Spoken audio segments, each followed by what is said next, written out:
Hi everyone, welcome to another video. ഇന്നത്തെ video കുട്ടികൾക്കും വലിയവർക്കും ഒരേപോലെ തന്നെ ഉപയോഗിക്കാൻ പറ്റുന്ന ഒരു ഹെൽത്ത് മിക്സ് ആണ്.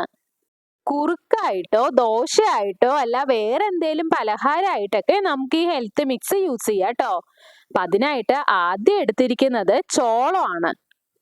നമുക്ക് പാക്കറ്റിൽ വാങ്ങിക്കാൻ കിട്ടുമല്ലോ, ഞാനിങ്ങനെ വാങ്ങിച്ചതാണ് കേട്ടോ. ഇപ്പൊ ഇത് 1 ഗ്ലാസ് ക്വാണ്ടിറ്റിയിലാണ് എടുത്തിരിക്കുന്നത്. അത് നന്നായി കഴുകിയെടുക്കുന്നുണ്ട്. കഴുകിയെടുത്ത ശേഷം ജസ്റ്റ് ഒന്ന് അരിപ്പയിൽ ഇട്ട് കൊടുക്കുന്നുണ്ട്. അതിന്റെ വെള്ളം ഒന്ന് വാർന്നു പോകാൻ വേണ്ടിയിട്ടാണേ. അതിലെ വെള്ളം വാർന്നു പോകുമ്പോഴത്തേനും അടുത്ത സാധനം സെറ്റാക്കാം. അടുത്തതായിട്ട് എടുത്തിരിക്കുന്നത് ചെറുപയറാണ് കേട്ടോ. ചെറുപയറും 1 ഗ്ലാസ് ക്വാണ്ടിറ്റിയിൽ തന്നെയാണ് എടുത്തിരിക്കുന്നത്. അതും നന്നായി കഴുകിയെടുക്കുന്നുണ്ട്. ചെറുപയർ കഴുകിയെടുക്കേണ്ട സമയം മാത്രമാണ് കേട്ടോ ചോളത്തിന് അരിപ്പയിൽ ഇടാറുള്ളൂ. അപ്പോഴത്തേനും തന്നെ അതിലെ വെള്ളം എല്ലാം വാർന്നു പോയിണ്ടാവും. ഇനി അതിനെ ഒരു പ്ലേറ്റിലേക്ക് ഇട്ട് കൊടുക്കുന്നുണ്ട്. എന്നിട്ട് സെയിം നമ്മൾ ഈ ചോളം അരിപ്പയിൽ ഇട്ട് കൊടുത്ത പോലെ തന്നെ ചെറുപയറിനെയും ഇടുന്നുണ്ട്. അതിന്റെയും വെള്ളം ഒന്ന് വാർന്നു പോവാനാണേ. ആ വെള്ളം വാർന്നു പോകുമ്പോഴത്തേനും നമുക്ക് അടുത്ത സാധനം സെറ്റാക്കാം.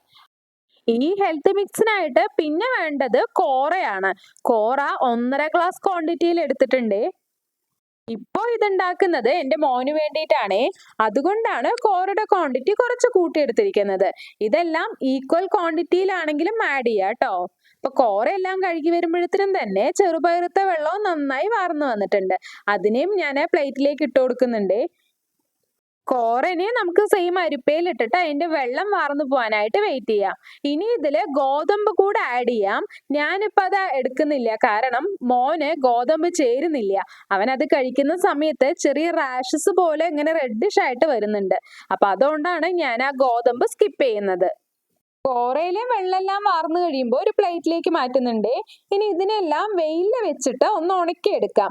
നല്ല ഉണങ്ങണ്ട, വെള്ളം അതിന്റെ നനവെല്ലാം പോയിട്ടൊന്ന് ഡ്രൈ ആയി വന്നാൽ മതി. പിന്നെ ഈ ഹെൽത്ത് മിക്സിൽ നമുക്ക് നട്ട്സ് കൂടെ ആഡ് ചെയ്യാം. ഞാനിപ്പോ ഉണ്ടാക്കുന്നത് നട്ട്സ് ഇല്ലാതെയാണ് കേട്ടോ. അതിന് കാരണം ഞാൻ ഇപ്പൊ കാണിക്കുന്ന ഈ ഹെൽത്ത് മിക്സ് ഉണ്ടല്ലോ, അവിലും ഓട്സ് ഒക്കെ ഉപയോഗിച്ചിട്ടുള്ള ഒരു ഹെൽത്ത് മിക്സ് ആണ്. ഇതിന്റെ വീഡിയോ നമ്മളുടെ ചാനലിൽ മുമ്പ് നമ്മൾ അപ്ലോഡ് ചെയ്തിട്ടുണ്ട്. കാണാത്തവരുണ്ടെങ്കിൽ ഒന്ന് കണ്ടു നോക്കണേ. ഈ അവിലും ഓട്സും നട്ട്സ് എല്ലാം ആഡ് ചെയ്തിട്ടുള്ള ഹെൽത്ത് മിക്സ് ഞാൻ മോന് ഒരു നേരത്തെ ഭക്ഷണമായിട്ട് ഡെയിലി കൊടുക്കുന്നുണ്ട്. കൂടാതെ നമ്മൾ ഇപ്പൊ പൊടിക്കാൻ പോകുന്നതുണ്ടല്ലോ, ചെറുപയറും ഗോതമ്പും കോറയൊക്കെ ഉള്ളത്, അതും ഞാൻ ഡെയിലി ഒരു നേരത്തെ ഭക്ഷണമായിട്ട് കൊടുക്കുന്നതാണ്. അപ്പൊ രണ്ടിനകത്തും നട്ട്സിന്റെ ആവശ്യമില്ലാത്തത് കൊണ്ടാണ് ഒരു ഹെൽത്ത് മിക്സിൽ നട്ട്സ് സ്കിപ്പ് ചെയ്യുന്നത് കേട്ടോ. നിങ്ങൾ ഏതെങ്കിലും ഒന്ന് മാത്രമാണ് കൊടുക്കാൻ ഉദ്ദേശിക്കുന്നത് എന്നുണ്ടെങ്കിൽ അതില് നട്ട്സ് ആഡ് ചെയ്യാം. ഇനി ഇതൊന്നുമല്ലാതെ ഒരു വഴി കൂടി ഉണ്ട് കേട്ടോ.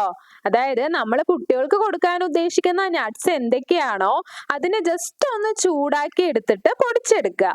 അതിനുശേഷം ഒരു കണ്ടെയ്നറിലാക്കി സൂക്ഷിക്കുകയാണെങ്കിൽ നമ്മൾ കുട്ടികൾക്ക് ഏത് ഭക്ഷണമാണോ കൊടുക്കുന്നത് അതിനകത്ത് നമുക്ക് ആവശ്യമുള്ള ക്വാണ്ടിറ്റിയിൽ എടുത്തിട്ട് ഉപയോഗിക്കാം.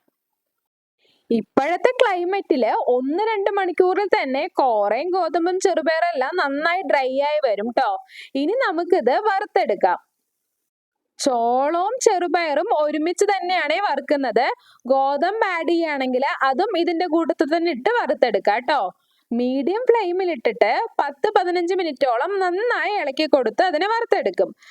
കോറ വറുത്തെടുക്കുന്ന സമയത്ത് ലോ ഫ്ലെയിമിലാണ് ഇടാറുള്ളത്. അതും 10-15 മിനിറ്റോളം നന്നായി ഇളക്കി കൊടുത്ത് തന്നെയാണ് വറുത്തെടുക്കാറുള്ളത് കേട്ടോ. ഇതെല്ലാം വറുത്ത് കഴിയുമ്പോൾ ചൂടാറാനായിട്ട് കുറച്ച് സമയം വെയിറ്റ് ചെയ്യാം. ചൂട് പോയി കഴിയുമ്പോൾ നന്നായി പൊടിച്ചെടുക്കും. നട്ട്സ് ആഡ് ചെയ്യുകയാണെങ്കിൽ നട്ട്സ് സെപ്പറേറ്റ് പൊടിച്ച ശേഷം കോറനും സെപ്പറേറ്റ് തന്നെ പൊടിക്കണം കേട്ടോ. ഗോതമ്പും ചെറുപയറും ചോളവും എല്ലാം ഒരുമിച്ച് തന്നെ പൊടിച്ചെടുക്കാം. എന്നിട്ട് ഇതിനെല്ലാം നന്നായി മിക്സ് ചെയ്ത് ഒരു കണ്ടെയ്നറിലാക്കി സൂക്ഷിക്കാം. 10-15 ദിവസത്തേക്കുള്ളതാണെങ്കിൽ ഇത് പുറത്ത് തന്നെ വെക്കാം. അതിൽ കൂടുതലുള്ള ക്വാണ്ടിറ്റിയിൽ നമ്മൾ പൊടിച്ചെടുക്കുകയാണെങ്കിൽ ഫ്രിഡ്ജിൽ സൂക്ഷിക്കുന്നതാണ് നല്ലത്. കുട്ടികൾക്കാണെങ്കിലും വലിയവർക്കാണെങ്കിലും കുറുക്കായിട്ടോ ദോശയായിട്ടോ അടദോശയായിട്ടോ ഒക്കെ ഈ മിക്സ് യൂസ് ചെയ്യാം. ഇന്നത്തെ ഈ വീഡിയോ ഇഷ്ടപ്പെട്ടാൽ ലൈക്ക് ചെയ്യാൻ മറക്കല്ലേ. കൂടെ തന്നെ നമ്മളുടെ ചാനൽ ആദ്യമായിട്ട് കാണുന്നവരുണ്ടെങ്കിൽ സബ്സ്ക്രൈബ് കൂടെ ചെയ്യണേ കേട്ടോ. വീണ്ടും മറ്റൊരു വീഡിയോയിൽ കാണും വരേക്കും ബൈ.